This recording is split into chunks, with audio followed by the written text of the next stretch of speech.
So we are here to discuss the questions that are there, your case study based questions we are going to discuss. First, we are going to discuss the Negotiable Instruments Act. Okay. Now, let's see what is given in our first question. These are all the questions given in your context. M drew a check amounting to rupees 2 lakh payable to N and subsequently delivered to him. So M has drawn a check in the name of N and he has subsequently delivered to him. Okay. After receipt of check, N endorses the same to C. N has given this check to C. So here check was given by M to N and N gave it to C but kept it in his safe locker. So he has not passed physically, but he has endorsed. He has written the name that C will get the money from here. After some time, N died and P found that check in N's safe locker. Now this person, N, has died. And there is an employee of N, Mr. P, who sees that check is there in the locker of N. Check in the locker of Mr. N, right? Who sees Mr. P. Now, does this amount to endorsement under Negotiable Instruments Act 1881? So now, first we have to define in our question what is endorsement, how endorsement works for. Right? Let's see how they have presented the answer. Then you'll understand how you have to write in your examination. Now, first, can P become the holder? If someone has died, can you become the holder of that particular check? No, right? The person who finds it cannot be the holder of that check. 1 second. Now, here we see that they have said that P has seen that this check is in the drawer of N, right? In drawer of N. But this check was not given by N to C. It was not delivered, right? So we have to first frame as per the Negotiables Instrument Act. If a check is not physically delivered, the delivery of the check is not completed or a negotiable instrument is not completed, then you cannot say that this person becomes the holder of the check. Okay.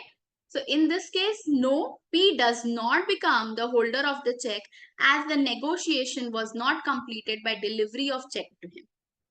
Clear? I guess this should be, instead of P, it should be C over here because they have written in the question C. Right? Endorse the same to C. The check was given to C. So here, P cannot be said that he is the holder because he found the check. He was not given check by N. Before N dying, N did not hand over the check to P. N just died. He did not endorse the check or hand over the check to P. So P does not become the holder and P cannot share it further to anyone else. Okay, so first you have to mention that if it is a negotiable instrument, delivery of the instrument is also important. As per the Negotiable Instrument Act, the delivery of the negotiable instrument should be done to consider that person as holder. Am I clear?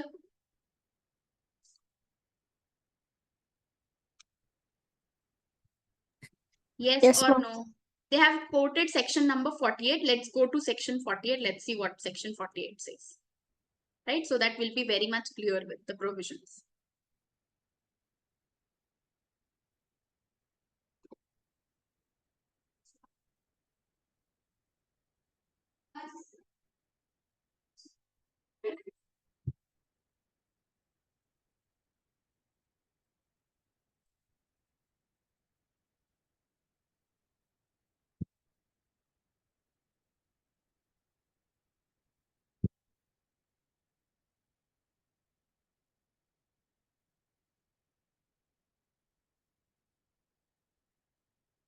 See, importance of delivery. This is given subject to the provisions of section 58. A promissory note, a bill of exchange or check payable to order is negotiable by the holder by endorsement and delivery thereof. This particular lines you have to write in your answer.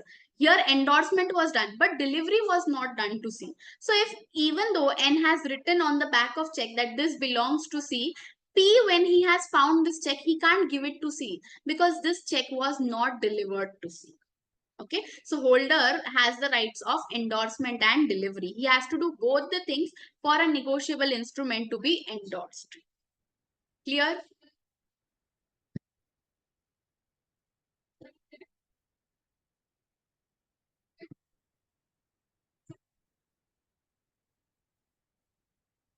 I hope this is clear to you people. Yes, ma'am. Okay, let's go to the next one.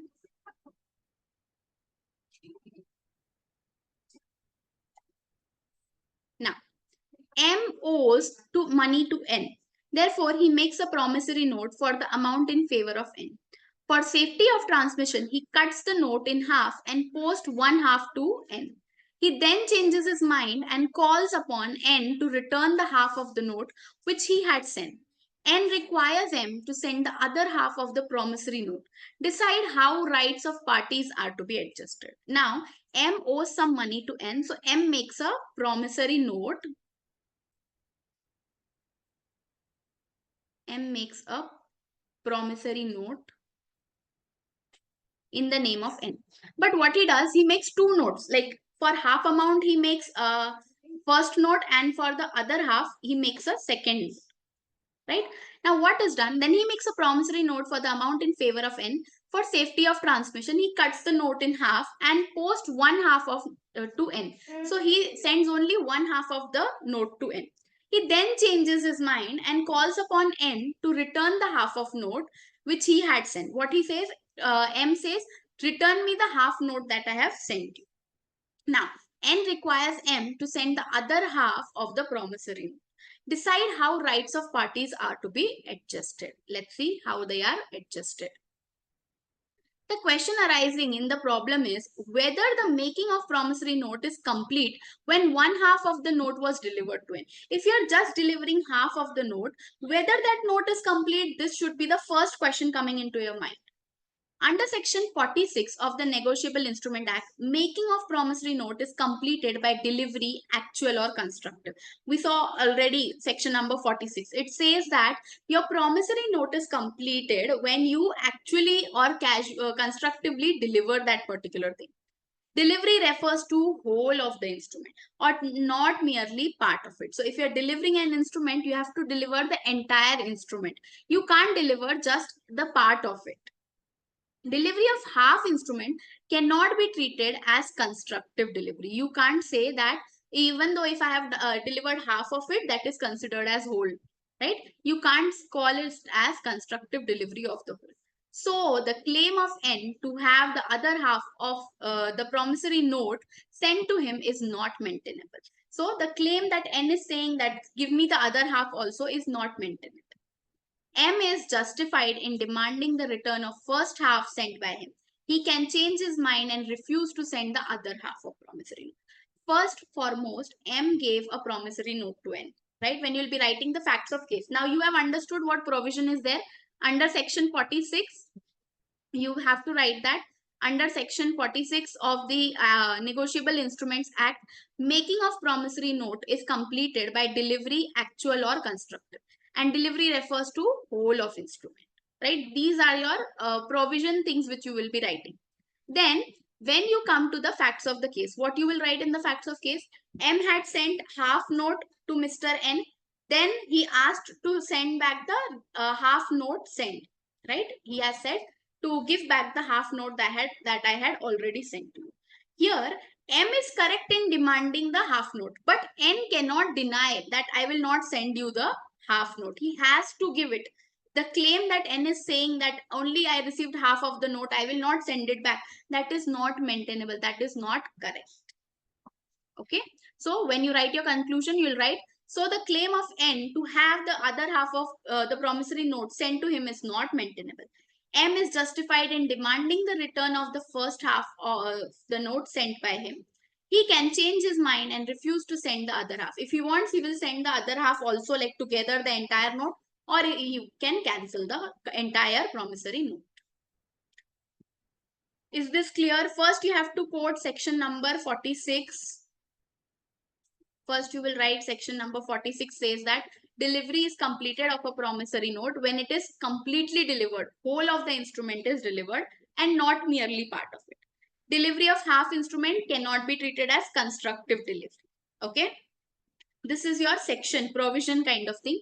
Then you will be writing facts of case, that M had sent half note, then M demanded back half note. N says that I will not give you half note, you send me the other half, make it complete. So this should be in your facts. And when you write the answer, you will write claim of N to have the other half of promissory note is not maintainable. M is justified in demanding the return of the first half and he can change his mind and refuse to send the other half or the entire promissory. Is this clear to you people? Yes, ma'am. Okay, let's go ahead. Let's see what's next.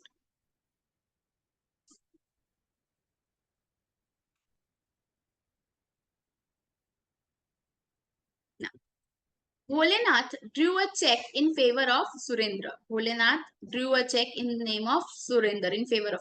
After having issued the check, Bholenath requested Surendra not to present the check for payment. He had given a check and Surendra will encash it. He says, please do not present the check. Do not present the check, and he asked for stopping the payment and gave a stop payment request to the bank in respect of the check issued to Surinder. Bholenath called his bank and said, let's consider his bank is SBI. He called SBI and said, stop the payment. Stop payments. Even if Surinder puts the check, stop the payment.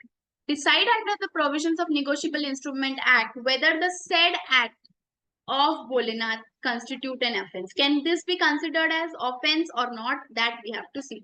So now first we will be writing down what is considered as offense in the Negotiable Instrument Act. The question is based on offense, and if stop payment is asked or the person says do not present the check, so what are we going to do? What the holder has a right, we will be seeing. As per the facts stated in the question, Bholenath, drawer, after having issued the check, informed Surinder Drawi not to present the check for payment as well as gave stop payment request to the bank in respect of the check issued to Surinder. So this is your facts of the case. You can present in your exam any form, facts of the case, provision and then conclusion, or provision, facts and conclusion. Anything is right. It depends on you how you are able to present.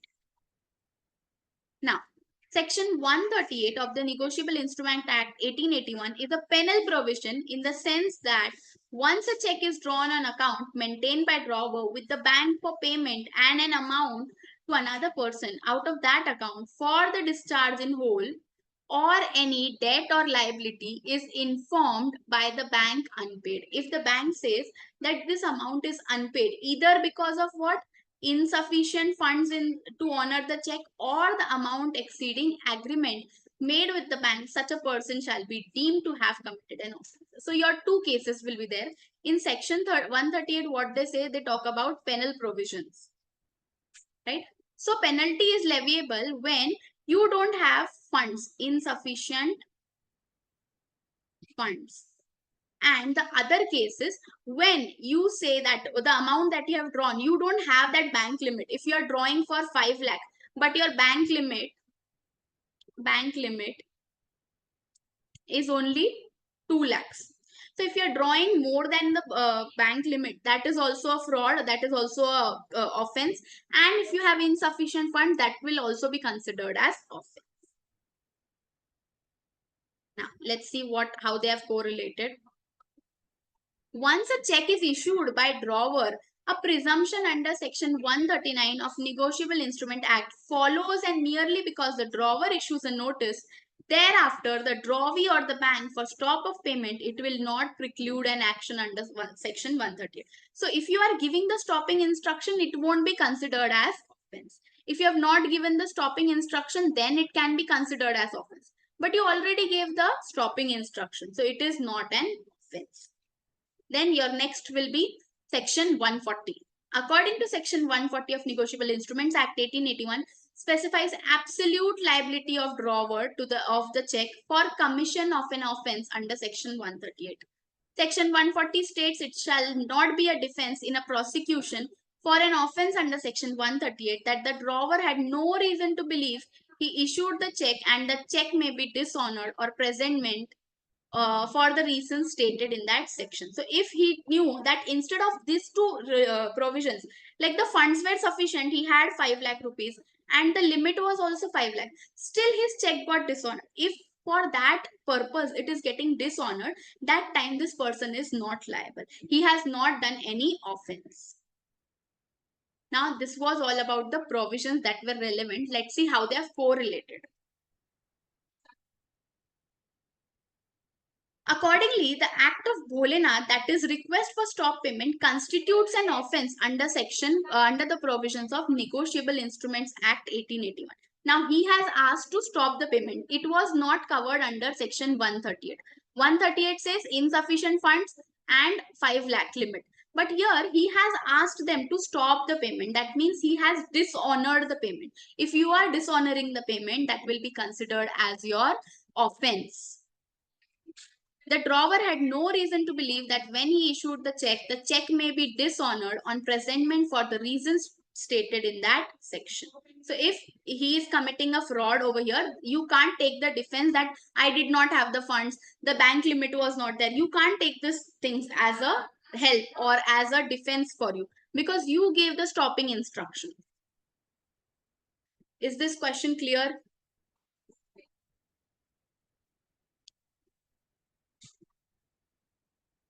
Yes, ma'am.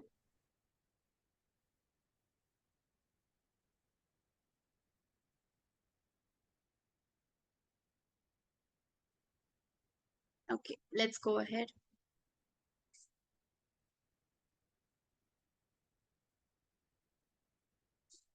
Rama executes a promissory note in form I promise to pay a sum of rupees 10,000 after 3 months. Decide whether the promissory note is a valid promissory note. For a valid promissory note, how many things should be there? Tell me.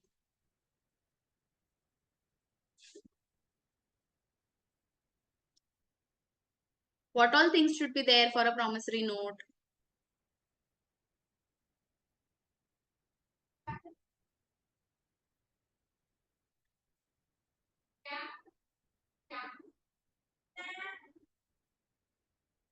What all things should be there? There should be two parties. At least say 1 point even. You know how to write the answer. You are sure about it. Why are you not answering? How many Stamping. parties? Yeah, two parties. Then let's go and see what section is there. Okay, we'll have to go back to the section and see what all essential things are there for a promissory note.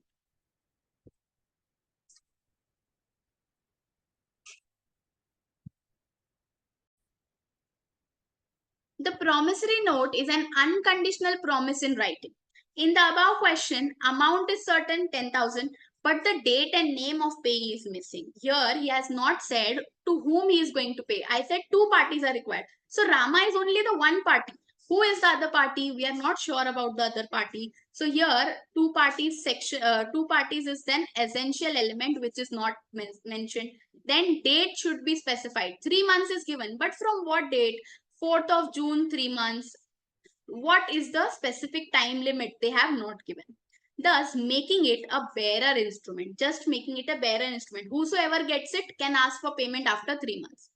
As per Reserve Bank of India Act 1934, a promissory note cannot be made payable to bearer. You can't say that I promise to pay anyone.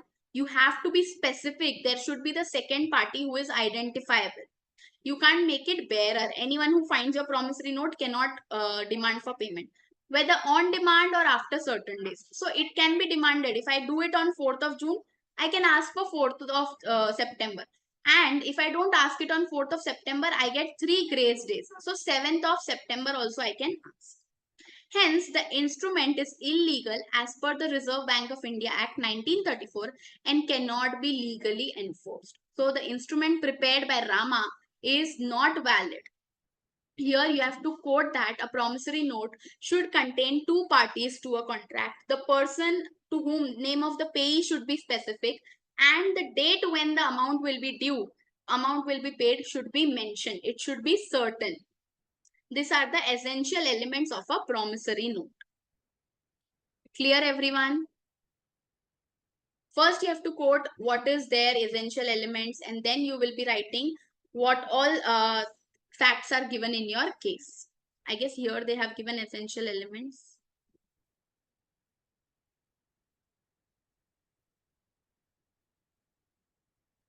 See, you can write these characteristics if you want. This should be in writing. Express promise to pay, definite and unconditional promise should be there. Signed by the maker, promisee to pay money only, and promisee to pay a certain sum. Payee must be certain, and this promissory note should be stamped. All these things you have to mention over there.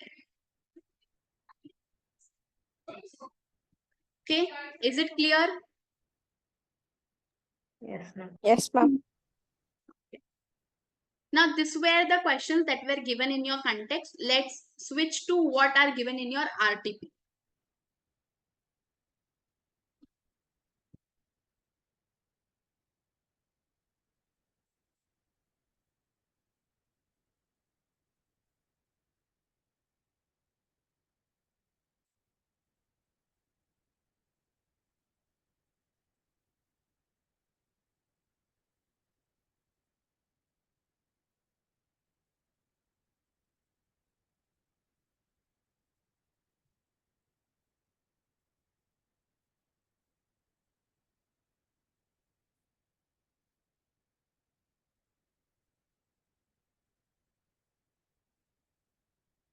Now,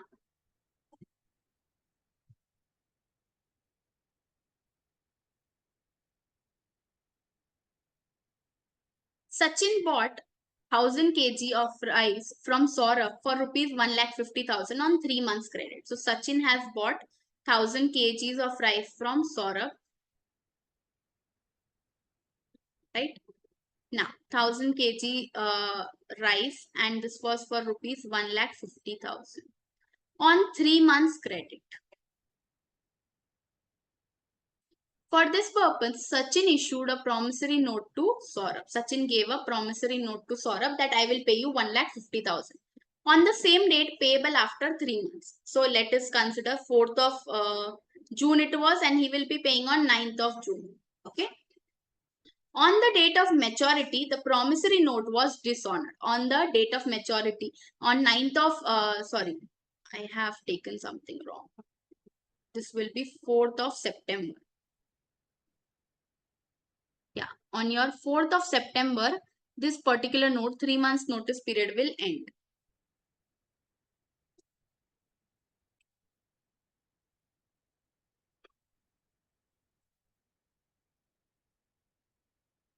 Now, this was to be paid on 4th of September, 3 months. 3 months notice period was there. So, on 4th of September, it got dishonored. Saurabh filed a suit for the recovery of amount plus fees for advocate paid by him defending the suit. Referring to provisions of Negotiable Instrument Act, what amount could be recovered by Saurabh from Sachin? So here he will be claiming all the damages that were levied by Mr. Saurabh to for the court, for the lawyer, etc. What all expenses he incurred, he can ask them. Because if he would have given the goods, the check wouldn't have been dishonored. Okay. Now, let's see how they have presented. They have first given the provision. According to section 117 of the Negotiable Instrument Act 1881, compensation payable in case of dishonor of promissory note, bill of exchange or check by any party liable to the holder or any endorsee shall be determined using following rules. So what are the rules? Holder is entitled to the amount due upon instrument together with expense properly incurred for presenting, noting and protesting. So here amount due 1,50,000. Then you have to say that this has been dishonored. So dishonored charges. Then you go to file a suit against them. So for that your notary charges will be there, noting charges that will be included. Protesting, you're protesting against that person. So lawyer charges will be there. That also will be included. Now, when the person charged resides at a place different from that which the instrument was payable, holder is entitled to receive such a sum at the current rate of exchange between two places. If in our example, it was Sachin was from US and your Saurabh was in India. So whatever exchange rate difference will be there, exchange rate money will be there, that will also be considered over here. When they did the contract, it was rupees 1,50,000, right? The amount was 1,50,000. That was calculated. Let's suppose if it was 1.5 instead of US, let's take UK. So it was 1.5 per 150 rupees per pound, right? For one, it is 1 pound is equals to rupees 150, right? That was the case. Now here 150 it was there. Today the price has become 170.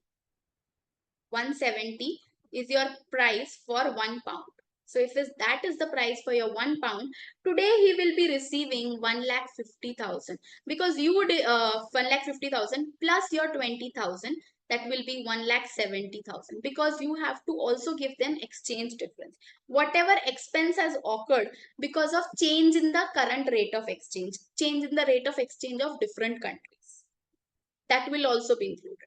Then an endorser who being liable has paid the amount due on same is entitled to payment, entitled to amount so paid with interest at 18% per annum from the date of payment until the tender or realization thereof, together with all expenses caused by dishonored and payment.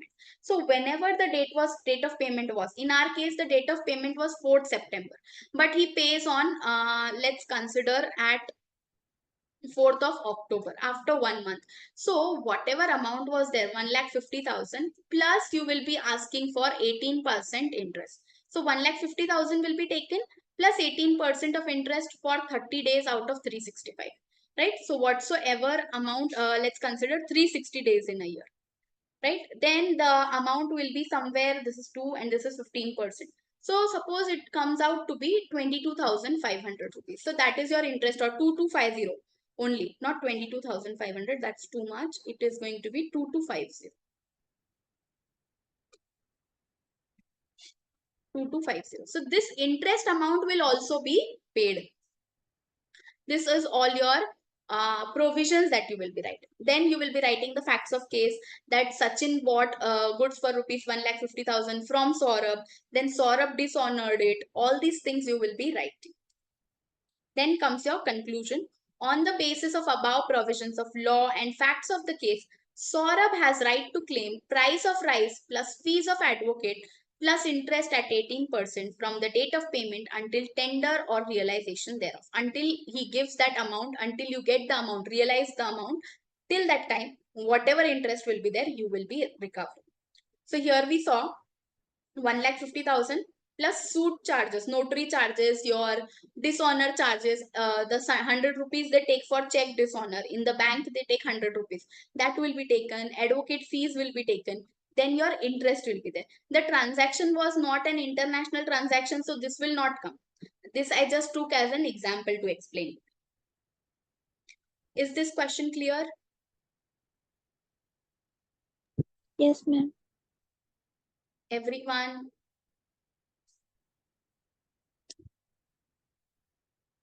Only 2 people have answered.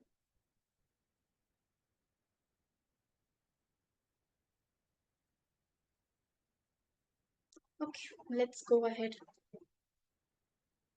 Now,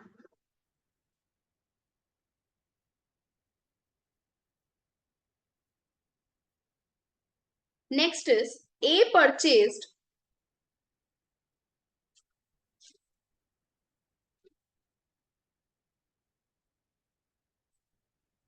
A purchased a watch from B. Now A has purchased a watch from Mr. B.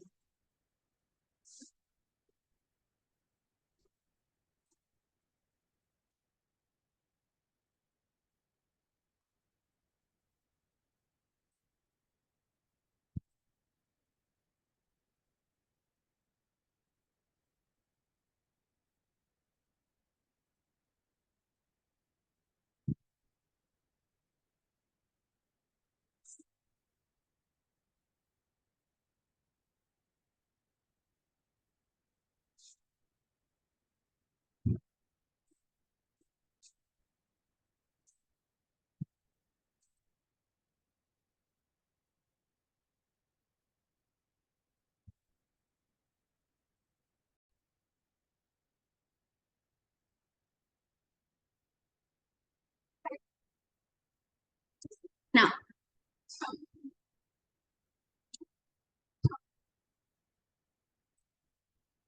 A purchased a watch from B. He issued a promissory note to B, which was payable on demand, but no specific place for payment was mentioned on it. It was not written in the promissory note where he will come and pay, right? He gave a promissory note, but in the promissory note, no place was specified. No place was specified. Now, on maturity, B did not present the promissory note for payment. As the promissory note was not duly presented for payment, whether A would be discharged from liability under the provisions of negotiable instrument, B did not go and ask for payment because he does not know where we have to go and ask for payment. So here, can we say that A does not have to pay for the watch? What do you think? What should be the answer over here? Should A, will A be discharged of his liability? No. No, he won't be discharged of his liability. Let's see why. Let me erase few things for you people.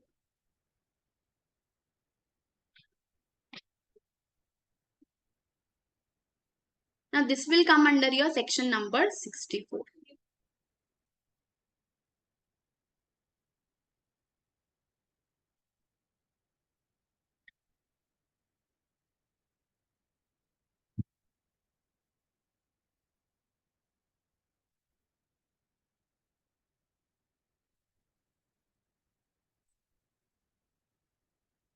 Now, Section 64 of the Negotiable Instrument Act 1881 provides promissory note, bill of exchange and check must be presented for payment to maker.